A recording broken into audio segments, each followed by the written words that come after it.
કીટોકોનેઝોલથી ના થાય. ડેન્ડ્રફથી વાળ વ્હાઇટ થઈ શકે. કીટોકોનેઝોલ જે છે એ કંટ્રોલ કરશે, પણ dandruff is always controllable, never curable. એ મટશે છે જે નાનપણમાં બહુ કાજુ ખાતો હતો. હવે એના યંગ છે, એકદમ 25 વર્ષનો છે, લગભગ વાળ બધા વ્હાઇટ થઈ ગયા છે. તો મેં ઘણી વાર પૂછ્યું ને કે તારા વાળ કેમ વ્હાઇટ થઈ? કારણ કે એના ફાધરને નહોતા. તો એવું કે મેં નાનપણમાં કાજુ બહુ ખાધા છે. એટલે મારો પ્રશ્ન એ છે કે વધુ પડતા કાજુ ખાવાથી હેર વ્હાઇટ થાય? મારા સગા મામાને ડ્રાયફ્રૂટનો બિઝનેસ છે સુરતમાં. હમ. હવે આ વિડીયો જો હું આવો જવાબ પોઝિટિવ આપીશ તો એ મને અહીં સીધા મારવા આવશે કે તું મારો ધંધો બંધ કરવા બેઠો છે. નહીં, આપણે જેન્યુઅન જવાબ. જેન્યુઅન જવાબ એ છે કે કેવી રીતે કાજુ ખાવાથી ધોળા વાળ થાય. કોઈ કોરિલેશન જ નથી. આજે મેં નાનપણમાં કાજુ ખાધા તો કાજુમાં તો અંદર ઇટ્સ અ ગુડ કન્ટેન્ટ. એનાથી ધોળા વાળ કેવી રીતે થાય? એ તો એવું બી કહેશે કે હું તમને મારા જ ઘરની વાત કરું તો અમે મેડિકલ પર્સન છે. મારા વાઇફ ઇઝ એન એનેસ્થેટિસ્ટ. પ્રેગ્નન્સીમાં અમને એવું કહેવામાં આવતું હતું કે બહુ ચોકલેટ ખાઈશ તો છોકરું કાળું આવશે. કાળું નથી આવ્યું, અને કાળું એ ખરાબ વસ્તુ બી નથી, પણ આવી મીથ આપવામાં આવતી હતી કે તું ચોકલેટ ખાઈશ તો છોકરું, તું જાંબુ ખાઈશ તો છોકરું કાળું આવશે. તું માથે પેલું રૂમાલ નહીં બાંધે પોસ્ટ પ્રેગ્નન્સી ફીડિંગના ટાઈમમાં, એક ના કરવું જોઈએ, બિકોઝ રૂમાલ બાંધવાથી હવા ના જાય તો તમે માંદા ના પડો. પણ રૂમાલ નહીં બાંધે તો તારે અંદરથી કાનમાંથી હવા જતી રહેશે ને તારું વજન વધી જશે.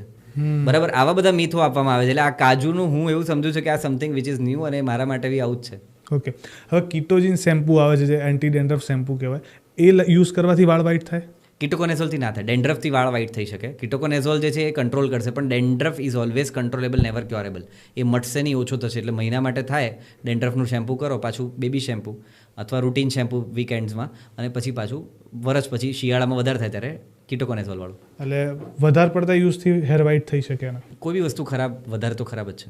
ઓકે, હવે બાબા રામદેવ એવું કહેતા કે નખ ઘસો ને તો વાળ કાળા થાય અને વાળ વધે. It is possible? હું બાબા રામદેવનો બહુ મોટો ફેન છું, થોડો આધ્યાત્મિક છું. બહુ જ સરસ એમણે યોગ માટે કીધું છે.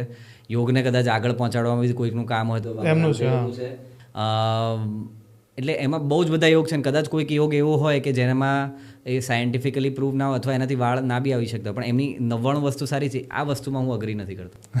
આમ કરવાથી વાળ આવી જાય તો કદાચ તો સર્જનની જરૂર નથી પછી. આઈ વિશ કે મારી જરૂર ના પડે કોઈને. ઓકે, લસણ, ડુંગળી, ભૃંગરાજ આના શેમ્પુ કે તેલ યુઝ કરવાથી કે આ સીધા લગાવવાથી ફાયદો થાય ખરો?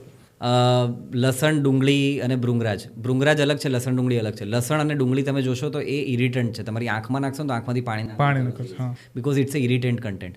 હવે એ વસ્તુ અહીંયા નાખીશ ને એટલે ઇરિટેશન થશે, તો ઉલટાનું સ્કિન વધારે બગડશે ડિરેક્ટ લસણ લગાવવાથી કે ડિરેક્ટ પેલું ઓનિયન ઓઇલ લગાવવાથી. પણ આ શું થાય કે ઇઝીલી અવેલેબલ હોય આપણે ઘરમાં, એટલે આપણે બધા જૂના નુસ્ખાઓ ચાલતા. પણ મારા ઘરમાં તો દહીં લગાવવાનું બી ચાલે છે કે દહીં લગાવો એટલે ડેન્ડ્રફ જતું રહે.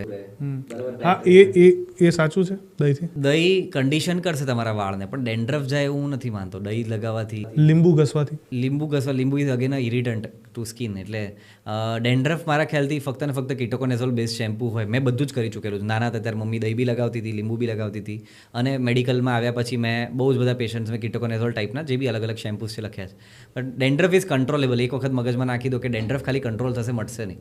ઓકે, એટલે એ તમને ખાલી આ કોઈ બી મેડિકેટેડ શેમ્પુ, અગેન કહું છું કે કોસ્મેટિકમાં લખેલું આવે કે એન્ટી ડેન્ડ્રફ શેમ્પુ, કોઈક સારી બ્રાન્ડવાળી કોઈ હિરોઈનને પ્રમોટ કરીને જે લખવામાં આવે છે કે anti dandruff shampoo, I think it is not effective. Effective is a shampoo which is given by a dermatologist.